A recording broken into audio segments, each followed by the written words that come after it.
নমস্কাৰ, আজি আমি কথা পাতিবলৈ ওলাইছোঁ অসমীয়া ভাষা সাহিত্যলৈ চাহ জনগোষ্ঠীৰ অৱদান।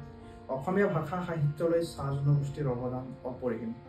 অসমীয়া ভাষাৰ ক্ষেত্ৰত চাহ জনগোষ্ঠীৰ এক বিশেষ অৱদান আছে। অসমীয়া ভাষাৰ প্ৰতি সেৱা আগবঢ়োৱা চাহ জনগোষ্ঠীৰ কোনগৰাকী কাণ্ডাৰীৰ কথা কম।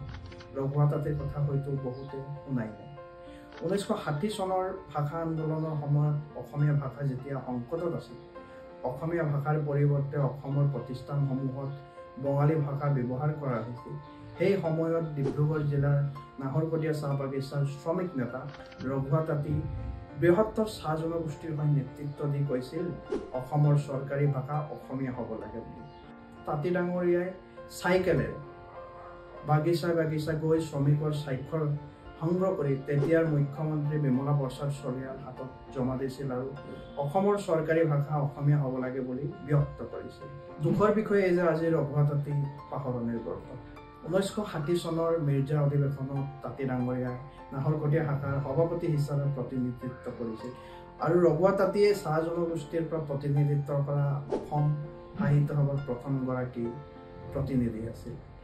ৰঘুৱা তাঁতী মাথো এটা উদাহৰণহে। অসমীয়া ভাষা সাহিত্যলৈ অৱদান আগবঢ়োৱা কোনগৰাকী ব্যক্তিৰ নাম ল'ম? মেঘৰাজ কৰ্মকাৰ, নাৰায়ণ ঘাটোৱাৰ, দেওৰাম তাছাৰ কথা কম নে সমীৰ তাঁতী, সনন্দ তাঁতীৰ কথা কম? গণেশ কুৰ্মী, দেৱেন তাছা, পদুমী গাজলু, প্ৰহ্লাদ চন্দ্ৰ তাছা, সুশীল কুৰ্মীৰ কথা কম? কাৰ কথা কম? আচলতে চাহ জনগোষ্ঠীৰ এক বৃহৎ অৱদান আছে অসমীয়া ভাষা সাহিত্যৰ ক্ষেত্ৰত।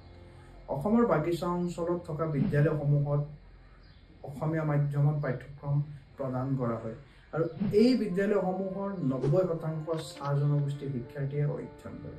এক কথাত ক'বলৈ গ'লে অসমীয়া মাধ্যমৰ বিদ্যালয়সমূহ জীয়াই ৰখাত চাহ জনগোষ্ঠীৰ শিক্ষাৰ্থীসকলৰ এক বিশেষ ভূমিকা আৰু অৱদান আছে।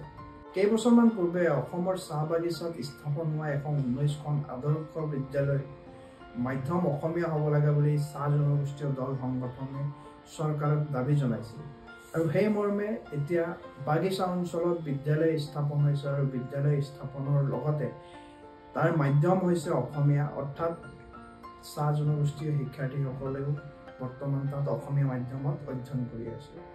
ইয়াৰ উপৰিও অসমীয়া সমাজ সংস্কৃতিলৈ অসমীয়া ভাষাৰ ওপৰত চাহ জনগোষ্ঠীৰ কেইবাগৰাকী শিক্ষাৰ্থীয়ে ব্যক্তিয়ে ইয়াৰ ওপৰত গৱেষণা কৰি আছে। এক কথাত ক'বলৈ গ'লে অসমীয়া সমাজ সংস্কৃতিলৈ চাহ জনগোষ্ঠীয় লোকসকলৰ, চাহ জনগোষ্ঠীয় শিক্ষাৰ্থীসকলৰ এক বৃহৎ অৱদান আৰু ভূমিকা আছে।